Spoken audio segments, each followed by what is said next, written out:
Hi, thank you so much for joining today's video. My name is Manahel. I'm the Marketing and Communications Assistant at the UTM Care Center, and I would love for you guys to introduce yourself and your company.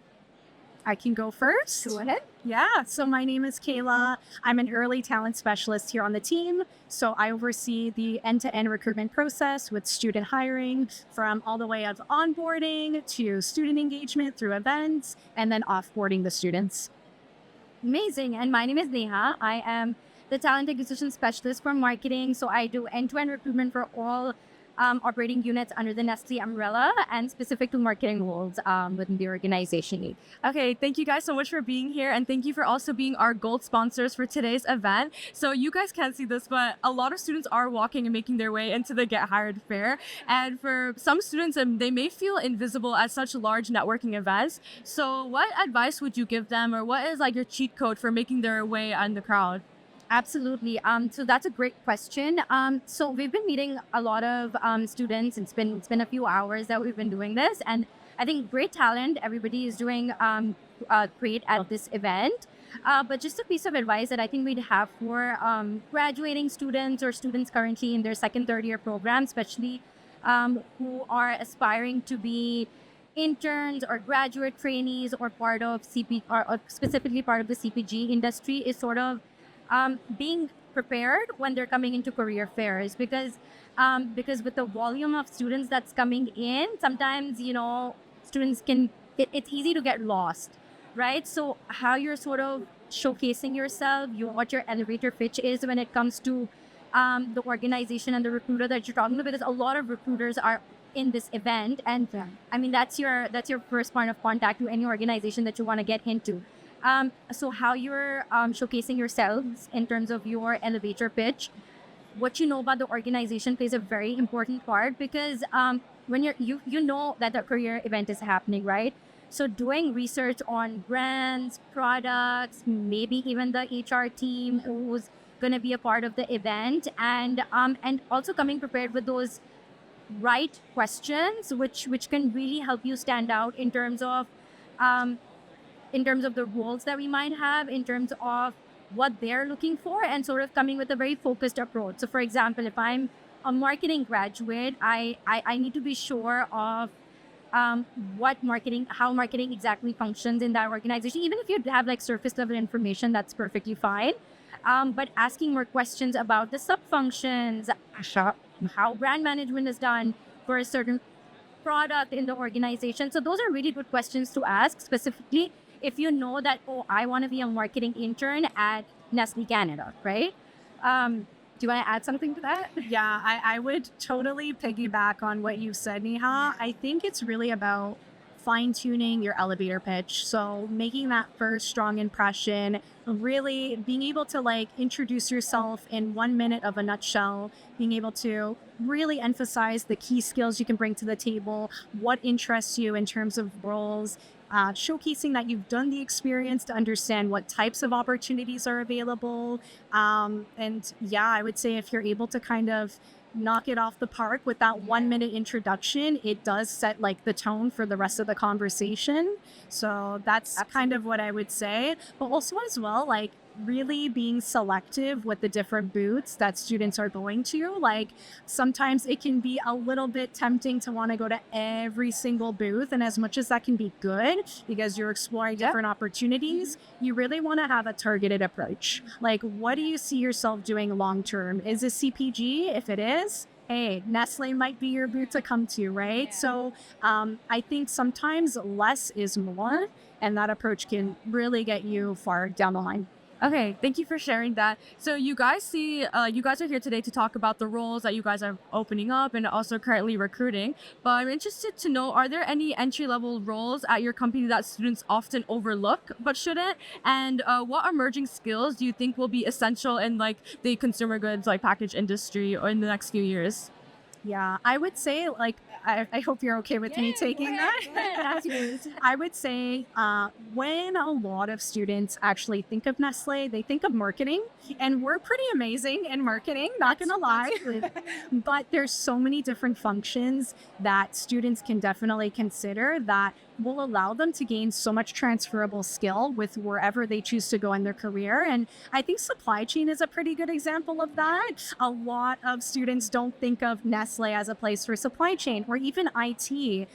So just being able to give it an opportunity to really understand what we're doing in the space. Like, I mean, I'm always pretty amazed by just like what we're doing in terms of like advanced technology, like even with Nest GPT, Copilot, like we have so many efficiencies that we're working on, and our teams are always working toward, being a bit more innovative. So those were spaces that I thought of off the top of my head when you said, oh, like what are some roles that maybe students won't always gravitate toward? So I see a lot of value in exploring those options. And then in terms of emerging skills, I think we've all heard it through the ground up, but I think AI efficiency is definitely going to be something that we may need to get familiar with. I don't think we depend on it because it does have its biases. So we always want to proofread and double check what we're consuming in terms of AI content. But I think there might be some efficiencies through Nest GPT or even Copilot that will help drive some efficiencies in the role that you're doing. So being fluid in that space, I think is going to be pretty important anywhere you go. And yeah, data analytics, like really analytical skills are being used anywhere in the business. Even us in HR, a lot of our decision making is through analytics. So being fluent in that space is going to help as well. And I would say cross collaboration, like even if you're in a technical role, there's going to be some cross collaboration. You're going to have to work with different teams. And here at Nestle, we have so many different brands, different portfolios we work with. So being fluent in that area is going to be beneficial too. Wow. Would you want to Agree with any with but I am going to mention like the cross collaboration bit is so important because a lot of the times we're recruiting, we have this on the top of our mind that this is an individual contributor role, but then that essentially also means that we're still talking to a lot of people in that role. We're collaborating with a lot of people. And you're also collaborating with every other department, whether you're in IT or supply chain. You're still talking to HR all the time, right? You're talking to marketing all the time.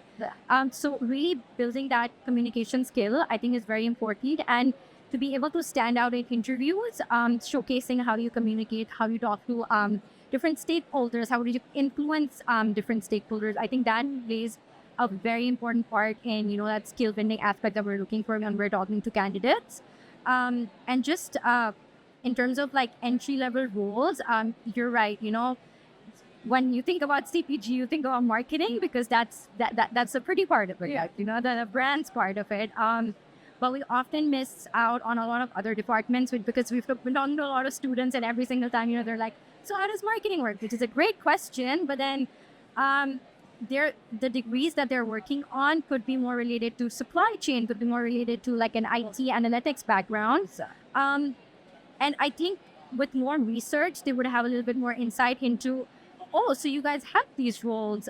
I'm the perfect candidate because this is what I'm literally doing the 4 years that I'm in university. So at this point in time, I know that our organization is very open to fresh graduates as well, especially at entry-level roles.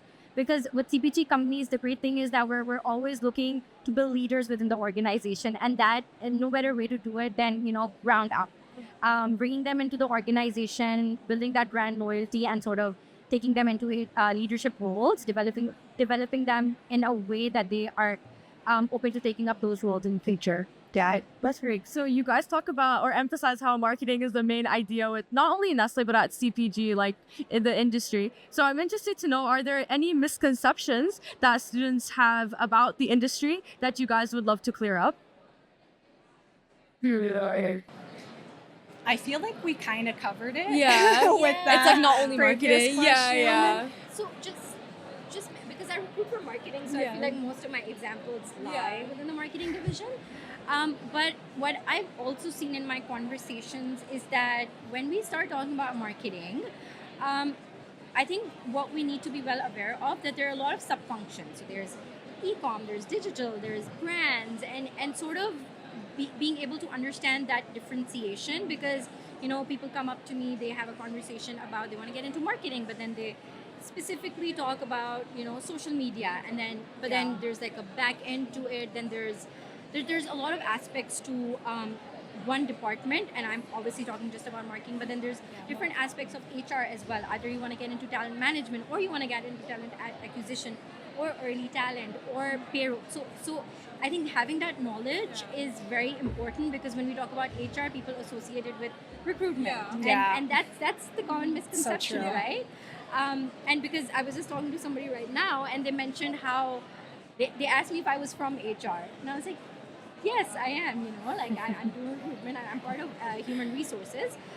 So I think building that knowledge is very important to have a more focused approach when you're talking to recruiters. It's very important for people to be able to communicate what it is that they're looking to do.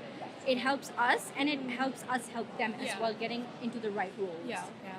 Okay, that's very interesting. Thank you for sharing that. So you guys, when I'm listening to you guys, talked a lot about cross-functional collaboration and all these like skills with even like data analytics or communication skills. And typically with the internship roles or fresh grad roles you guys have, you see like 100, but if not 1,000 applications just for one role. Yeah, so you guys emphasize all these skills, but how can students actually show that they're a good fit? Like instead of just writing good communication, how can they show that in, like when they're submitting their resumes or even in the interview process? Yeah. I would say like being able to show you're a cultural fit has a lot to do with not just balancing the technical skills and as well as the soft skills, but also like narrowing down like what are Nestle's core values, right? And how do they resonate with you? I would say that would be my biggest piece of advice for students who are really trying to be a cultural fit. Like try to emphasize like that cross collaboration piece, even if you're within the technical space, right? Because that's going to be fundamental, and it's a part of our values that we work closely together, and collaboration is like the backbone of the business, right? So I would say having the balance between those two will definitely help as well. I don't know if you have anything else to add to that, but So interesting question, because I think it's a little difficult to showcase personality in resumes, and that's a tough one for us as well, to be honest. But I think having a very when you're mentioning your experience and when you're talking about yourself in the resume, and the different, especially for fresh graduates, like they work on a lot of projects, they work in different societies within their university. Sometimes they forget how big of an impact that has, because it is helping you build a lot of skills which we are looking for. But the only thing is, I think they sometimes don't realize it at that point in time, that okay, I'm working for a society within the university. I've done an event, but I mean, so I did an event, right? But what you did was you managed a lot of stakeholders. You managed to get so much crowd in a room, and you did all the logistical work. Imagine the kind of skill set that you have built just doing that. So I think in specifically starting off with resumes, it's very important to show end to end what you did. And I know it's very hard to sort of explain in one liner. it's true. But if you follow the STAR up method, which is what the situation is, like what are we trying to accomplish from this event, what is the task that we need to do, what is the action, and what is the outcome of it. That's what as recruiters we're looking for, not only what you did, but why you did it and what did you get out of it. And a lot of times some students can showcase it very beautifully in their resume, and I think that goes to show their personality and how culturally fit they would be in terms of our values. And then coming to the interview side, I think it's very important to bring in energy to the interview. Like having that positive energy in an interview really goes a long way. The research that you've done on the company, the questions that you ask, and I'd give you just a short example of how we used to do it when I graduated, like years back. I mean, we used to go through financial statement of companies that were listed, right? Just to understand what they did during the year, what their financial, and I'm not saying that students should be doing that, but what I'm saying is that helps you ask the right questions. When you look at competition, when you look at competition of the products that you're applying for, that really helps you, be more curious about why this role and what are you guys doing differently. How are you tackling this issue in the market? How are you catering to the newer generation? All of those really interesting and curious questions. So you bring that curiosity to the table. I think that goes a very, very long way with hiring managers. And just at the end of the day, being yourself, because sometimes positivity comes from in interviews comes from who you really are. Um, I've seen, in my opinion, the worst interviews that I've given, in my opinion, were the ones that landed me a job because I was just being myself way too much in those interviews. So I think energy is like really Yeah. important in interviews. And I'll just add to that too. Like, I think as a recruiter, actually looking at your profiles and getting a feel for you, to Niha's point, it's very hard to actually get a glimpse of what your personality's like. But one thing that can definitely help is that cover letter of really emphasizing, like, okay, like, are there key initiatives that you've seen through Nestle that really resonate with maybe some work that you've done, whether it's through, I don't know, sustainability or whatever the case might be, and really tying in those personal aspects of yourself and what you see within the organization in your cover letter. I would say like that's probably the best part of their cover letter. You really get a feel for, okay, what is this candidate like outside of their work experience, and more of that cultural fit piece. Okay, thank you for sharing that. course. And last question. So, as an upcoming graduate myself, and on behalf of many others who are graduating this year, what is one piece of advice you would give someone on their first job out of school? Okay, so that's true for any job that you get. When you first land a job, and I hope everybody here does, I know it's a tough job market. First few weeks, just be a sponge, because right out of university, a corporate world is a little different, right? People are different. The way things work is a little different. Just try to absorb everything that is happening. Learn about the process. Learn about the culture of the organization. Try to learn about your role and what value you can add to your role, and how you're contributing to the betterment of the organization or the brands that you're working for. I think that's very important as a fresh graduates to really understand what's what and how things work. And then I guess ask good questions, bring more curiosity to the role, and then jump right into it. Yeah, I would add to that, really put yourself out there and step outside of your comfort zone, because I think when you do step out of your comfort zone, that is when you'll actually see the most progress in terms of your career. I know sometimes being at these career fairs and attending networking events can be a bit intimidating, especially when you're still trying to figure it all out. But one thing is guaranteed, the power of connection goes a very long way, and you'll notice when you're actually in the field, you will probably see a lot of faces you've already met, whether it's within organizations or whether it's within your fellow colleagues being in other organizations. I feel like we all kind of cross paths in some way or another. So really hone in on any opportunity you can get to connect with others, build your network. It will 100% serve you in the long run. For sharing that. And that wraps up our interview. Thank you once again for being part of this, and enjoy the rest of the fair.